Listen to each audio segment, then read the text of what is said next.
Now, sometimes it's not clear whether we should call a particular externality a production externality or a consumption externality. Let's imagine, for example, you live next door to a nightclub.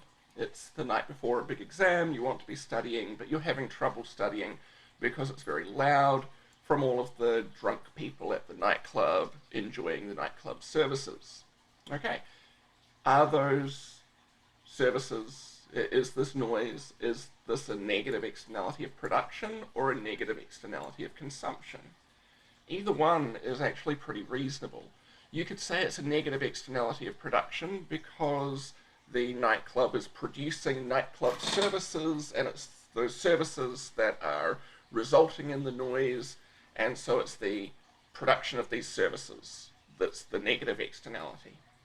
On the other hand, you could say, well, if no one was there at the nightclub, then they wouldn't be making noise. And so what I'm really hearing is the consumption of these nightclub services.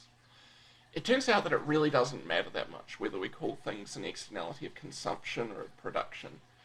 It's the negative or positive that's the really important part. If we treat something as a negative externality of production or a negative externality of consumption, we actually end up with the same answer in terms of what's the socially optimal level of output, what is the amount of the deadweight loss.